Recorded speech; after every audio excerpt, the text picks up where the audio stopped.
We've been at Alabama all day today. It's been really fun. We've seen a whole lot. I really wish that I could just kind of wear one of those miner's helmets that has a light on it, and I could put a camera in there and no one could see it, and I could just show you around and let you be privy to all the conversations. But that would be unethical, they tell me. So we can't do that. So we had to leave the miner's helmet in the car. The battery had died anyway. But what I do want to talk to you about is what it's like in this building right now. This is the premier program in college football. It has been for a long time. Then you have an iconic head coach step down. And for all the talk around college football about who knew Nick Saban was going to retire, when did people know? Yeah, no one knew, guys. No one knew. I'm talking to several folks in this building today that were intimately familiar with him, talking with him day to day. No one knew. So it was just shock to pretty much everyone, just like it was to me. I was checking out at Publix when the news went public, and so had to rush back over to the studio. You all remember where you were. So this could have been a disaster. And if you asked me 5 years ago, generically, whenever Saban retires, how tough's it going to be? I did segments on this. If you recall, I said, just enjoy it while you can, because whatever happens, there's going to be a steep drop-off. And now we're here. Now we're going to have Kalen DeBoer on the show in a few minutes. He's going to talk to you about how he sees it. But I'm talking to you about how I saw it today and being around this program a fair amount. What a vibe change in this building. And yet everyone you talk to, every staffer you talk to who's been here from the previous regime to this regime, they're always quick to say, it's so different here. It's not worse. It's not better, or maybe it's for the better. It's just different, though. So anyway, I talked to several people about that before I came here. And they said, well, you'll see. You'll see when you're there. It took like 10 minutes being in the building for me to realize, wow, it's a little different here. Don't know if I can explain that to you. You just have to experience that energy for yourself. But I cannot stress enough how disastrous this could have been. Nick Saban stepping down in January. It's not December 1. It's well into January. Nick Saban steps down.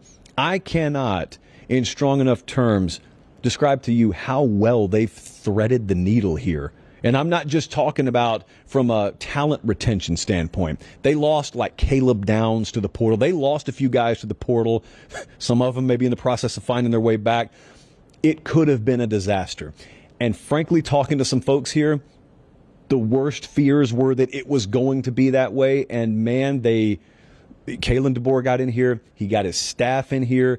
And they steadied the ship enough to where they kept a large chunk, a vast majority of this roster, kept the guys they wanted to for the most part, and got good staffers in place. So this is something that I've touched on for a while on the show before we ever came down here. But it's a sentiment that's been echoed in the building from a lot of people I've talked to today is they understand very solidly, and they're not shy about telling you they got a really good defensive staff here. Everyone understands that Kalen DeBoer's offensive staff and his side of the ball will be very effective because we've watched it. Like we watched it at Washington and even before that. What I'm trying to tell you, and what I think you'll see pretty quickly this fall, is they upgraded. They didn't just maintain. Like Alabama upgraded the caliber of coach they have on the defensive side of the ball. And I'm not sure people saw that coming, and I'm not sure I saw it coming. That's something that really stands out. Glaring is a word that a lot of people use to describe that. So I don't need to hype them up like they'll play football eventually this fall, but that's one thing. And number two is they are about to probably get after it a little bit in this post-spring portal window. Everybody knows it's coming, and they're not going to be the only ones. But, we've been on the road a fair amount this spring. I told some coaches here today, and I'll tell you, one of the big fears out there in the portal world, in the player personnel departments around the country, is everybody's kind of looking out of one eye at Tuscaloosa and wondering what kind of move Bama's about to make, plural. What kind of moves is Bama about to make in the portal post-spring? Several would be my guess. Several. I think they got a plan of attack, and I think it will be very effective. So that's coming. And the other thing is I'm going to let Kalen DeBoer talk about it a little bit more when we have him on the show in just a second. But when Nick Saban stepped down, how there was a lot of talk about how no one wants to follow a legend. And, you've heard that many, many times. And I've always told you that that's true in a sense that most people believe that. And that will always be true. It is very intimidating to follow someone in any industry, any line of work that was the best at what they did. So I would say 97 or 98% of personality types would be turned off by that. But the thing about a place like this is you're not looking for a 97%er. You're looking for like a 1%er or a 2%er. The benefit for you is those people look at this sort of situation as a golden opportunity, because they look at themselves and they say, hey, I'm one of the best there is. They're never going to say it publicly unless they're just a douchebag, but they believe that about themselves. And so they don't care about dropping the ball. What they do care about is all the infrastructure's in place.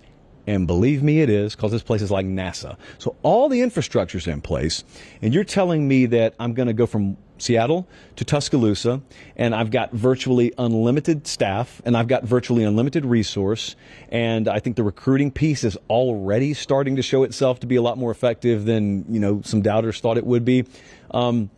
Where's the downside? What people are going to have high expectation? I've just tried to articulate this, and I think you'll hear it in our talk with Kalen DeBoer momentarily.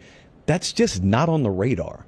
Not just with him, but like with anybody who is a high-level A-type 1%er, when they take that kind of opportunity, they look at it and say, wait, you mean I don't have to rebuild something from the ground up? You mean I get to inherit something that's already a rocket ship and the pilot's just kind of climbing out of the seat and I just kind of have to finagle myself in there?